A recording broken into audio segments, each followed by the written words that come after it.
Namanya Afendi. Ia bukan anak bangsawan, bukan pula anak pelukis besar. Ia lahir di Cirebon pada 1907 dari keluarga sederhana.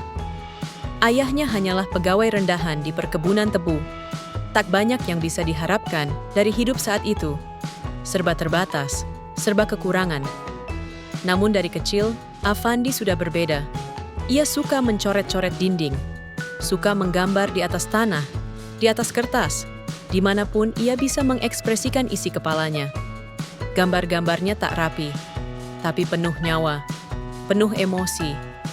Saat teman-temannya sibuk mengejar angka dan nilai, Afandi sibuk mengejar cahaya, bentuk, dan perasaan. Ia melihat dunia bukan dengan mata biasa, tapi dengan hati.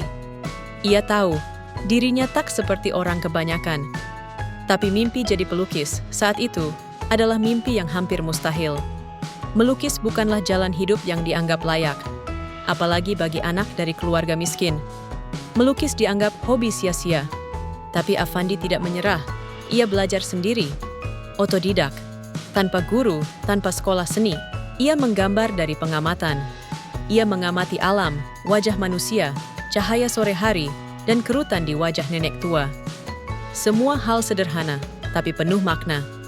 Ia tak punya kuas mahal, maka ia menggunakan apapun yang ada, bahkan tangannya sendiri. Tangan menjadi kuas yang paling jujur. Ia membiarkan cat mengalir dari jari ke kanvas. Teknik itu kemudian dikenal sebagai cat langsung dari tube. Unik, ekspresif, dan penuh emosi. Lukisannya tak seperti pelukis lain. Penuh garis kuat, warna berani, dan emosi mentah. Ia tidak melukis untuk menyenangkan mata. Ia melukis untuk menyentuh hati. Afandi bukan hanya seniman. Ia adalah saksi hidup penderitaan rakyat. Dalam lukisannya, ia menggambarkan kemiskinan, perjuangan, dan kemanusiaan.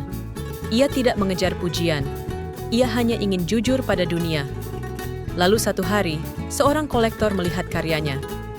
Dari sana, lukisannya mulai dikenal. Ia berpameran di berbagai kota di Indonesia. Tapi bukan itu puncaknya.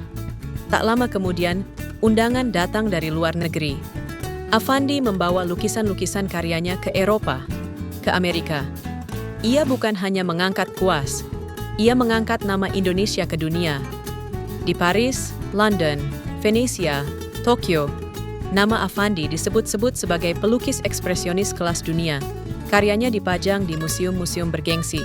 Ia menerima penghargaan internasional, termasuk dari UNESCO dan Biennale. Namun di tengah semua itu, ia tetap sederhana. Tak pernah silau oleh pujian. Masih suka naik sepeda. Masih suka melukis dengan tangan.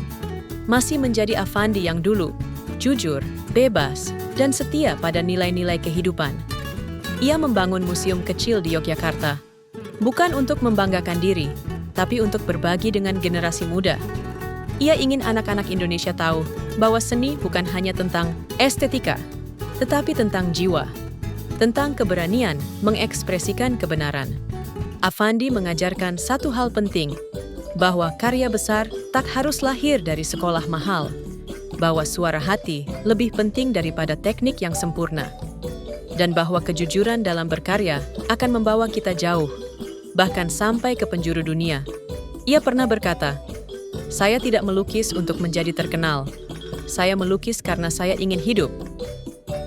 Kisah hidup Afandi adalah bukti nyata bahwa kesederhanaan bukan penghalang untuk menorehkan jejak besar, bahwa ketekunan, keberanian, dan ketulusan bisa melampaui segala batas. Dari anak kampung di Cirebon menjadi maestro yang dikenang dunia, dan semua itu dimulai dari tangan kecil yang mencoret tanah dan hati besar yang tak pernah menyerah.